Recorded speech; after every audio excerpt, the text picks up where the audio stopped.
Hello guys, we are back with our next lecture. In this lecture, let us go through documentation, control and quality records and all those definitions, guys. These are really basic topics, you can say. Okay, this could be asked mostly for 2 marks only, guys. Okay, because there is no that much in-depth knowledge needed for these topics. Okay, yes, let us start. So basically the first 2 definitions which we will be discussing is a controlled document and quality records. Okay, so your question will be controlled records is the topic name, it's okay, but what is this quality record? So basically a special type of a control document or the control document example is quality record, guys, in simple words. Okay, yes, so let us start. So what are these controlled documents?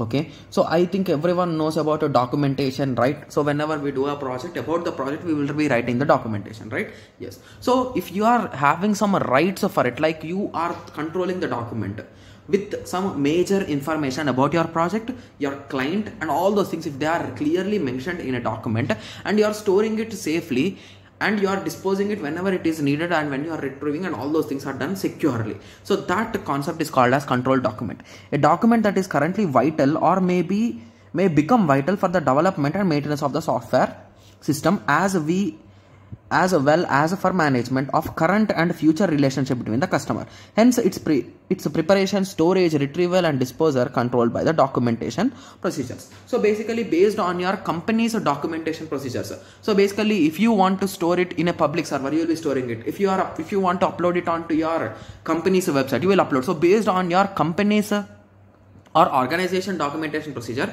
you will be following, but this document will contain about the project and the relationship between you and the client. So basically all the requirements what he gave and all those things will be stored, guys, in simple words. Okay, yes, let us continue. So an example is quality record. So a quality record is a special type of a controlled document.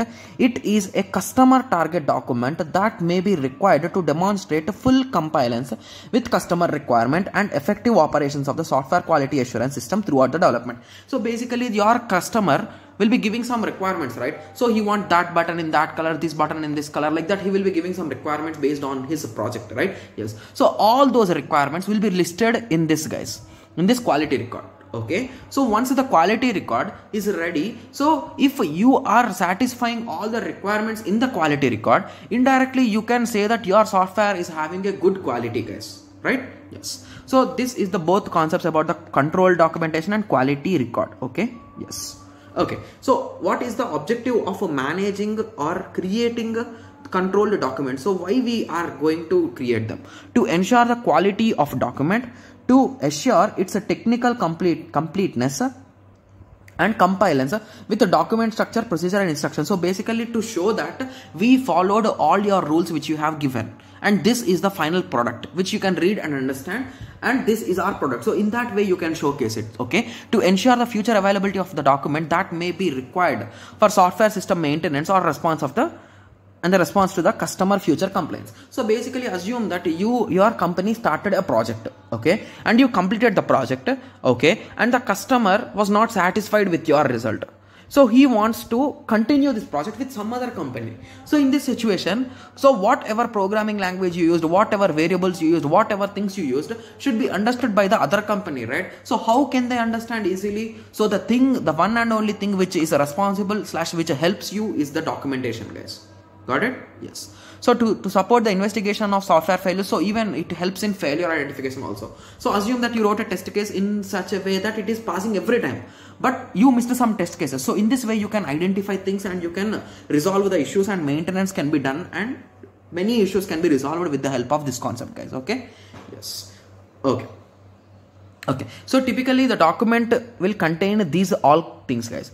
Okay. So definition of the list of the document types and updates to be controlled. So basically about the document also, the document type will contain. Similarly the preparation requirements. So what are your requirements, what are the approved by your customer, and how you are going to store them, how you are going to retrieve them, and all those things will also be stored. Okay, yes. Okay, so what are the issues? So will there be any issues? So even in our book also, in our PDF also, we have specified some issues, guys. So these are the 4 issues you can say. Okay, so defining the type of document. So basically if there are multiple types of documents, selecting the document will be an issue. Okay, similarly document preparation requirement. So basically how you want to prepare it, that will be an issue, you can say. Okay, yes. Similarly, document approval requirements and document storage and retrieval requirements. So these are the issues which are covered by the document control procedure, guys. Okay. Yes. So I hope everyone got some basic idea about this, right? Yes. So in the next lecture, we'll be going through the last topic of this unit, that is project progress control, guys. Okay. Yes. So let us meet in the next lecture. Thank you. Thanks for watching.